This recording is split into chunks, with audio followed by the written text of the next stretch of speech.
well. So yesterday, Johnny Harris published a video that argued that the United States was responsible for Russia attacking Ukraine by aggressively expanding NATO. Now, I think his intentions were good in presenting that perspective, but the perspective he presented and how broadly he shared it really kept me awake last night. So this might actually end up being the first video I've made that I want people to actually see. Up until now, this channel has just been conversations between me and a friend or some snippets of monologues that I had in my head and that I had a hard time letting go of. And because I'm American and German and spend a lot of time living in both places, I sometimes have this kind of mixed perspective.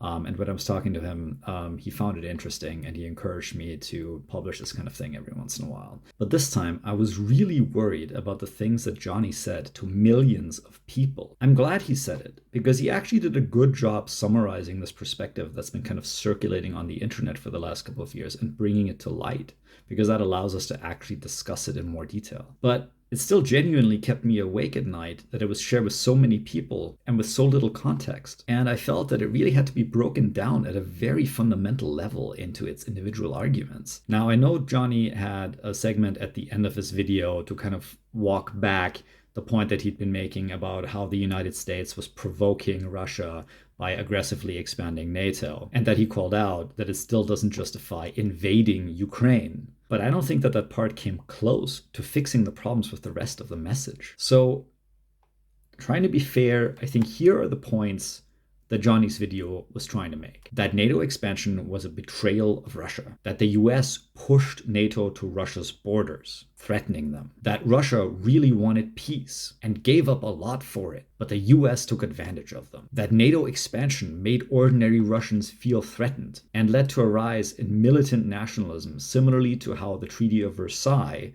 led to the rise of Nazi Germany.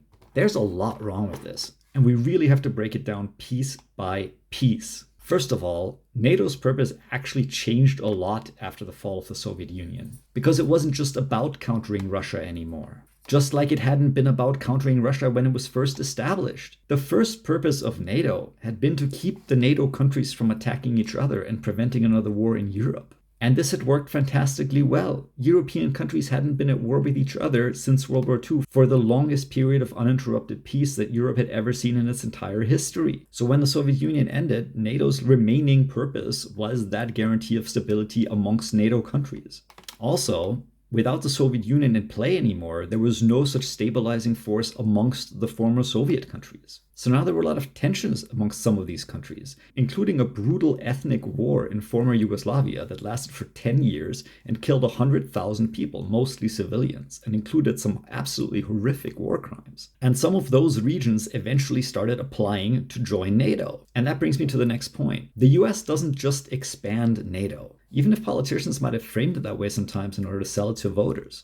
Countries have to ask to join. And then there's an application process, and countries have to qualify to join. No country has ever been forced to join NATO by any other NATO countries, and this is extremely different from what has happened when countries were joining the Soviet Union. And it does make sense for NATO countries to encourage other countries to join their military umbrella before they engage with them economically. Western economies have been more successful at building wealth and at advancing technology. But when you build wealth and advance technologically, that also adds to your military potential. So sharing that power and that potential with former Soviet countries without any kind of security guarantees poses another kind of risk. So for countries to join NATO in order to participate in Western economies, just like after World War II to become part of an American economic Marshall Plan, made a lot of sense and could actually help ease tensions. And finally, NATO isn't some extension of the US military. The US has a position of military command, but it's somewhat ceremonial. It's a lot about logistics. And it's in part because the US has always provided a disproportionate amount of resources to NATO militarily. And that in turn is because right after World War II, European countries didn't want each other building up massive militaries. But even in this state, no single country, including the US, can use NATO to attack another country, including Russia. The US can't just tell NATO to go to war. When the US decided to join the Korean War after North Korea attacked South Korea, it did that on its own. When the US decided to intervene in Vietnam, it did so on its own. The only time the US was able to include NATO in any kind of war was the war in Afghanistan after it got attacked in 9/11, because it was able to argue that this attack, which killed 3,000 Americans, constituted an attack on itself as a country, and that invoked a NATO Article 5 response. But when the US decided to invade Iraq, which I still think was a horrible thing to do, NATO didn't actually join it. Some partner countries joined or decided to participate, but they did not do this as NATO, and NATO members were in no way obligated to help it invade Iraq. And many of them didn't. It's also worth mentioning that around the time when the first former Soviet countries started joining NATO, there were serious efforts going on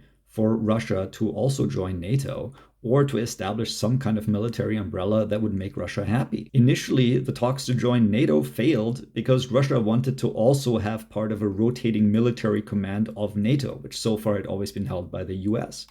The only part of the NATO command that rotates between countries is a secretariat, and US wanted to keep it that way, because rotating the military command would have also involved rotating it between all the other NATO member states, and having such a rotating military command might make it difficult for NATO to respond quickly if there was a real threat, because it could hamper the decision-making process. So instead, they started working on forming some different shared power structures. This was called the North Atlantic Cooperation Council, and it started in 1991. And it evolved as negotiations went on for more than 10 years into the NATO-Russia Permanent Joint Council. So throughout this time, Russia was being included in global security in a military capacity, while at the same time, Europe was massively expanding trade with Russia. Europe built oil and gas pipelines, imported and exported technology, and included Russia in trade treaties. And Russia became an absolute pillar in the European security strategy, to the point where Europe did nothing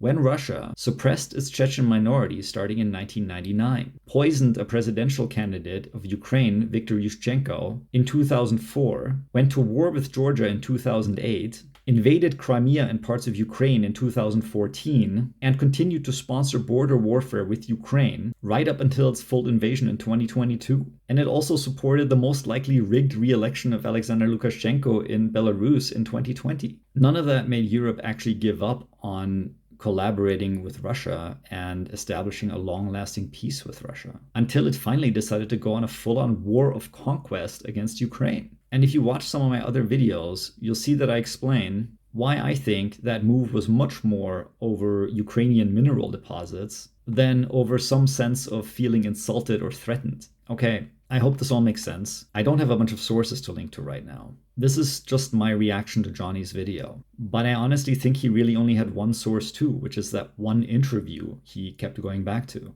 There was a New York Times snippet that he quoted, but it was one of thousands of New York Times opinion pieces that were written in the 1990s. And the other sources in the video were about dates and places mostly. They weren't really adding much to the perspective. So I hope this is helpful. Like I mentioned, this might be the first video I actually share anywhere. So if you're interested in seeing more, just go ahead and look through my channel, and I might put some more videos up over time. Just keep in mind, I really don't do this for a living. I just post stuff when I feel like it, or when I feel like there's some thought I have to get out there.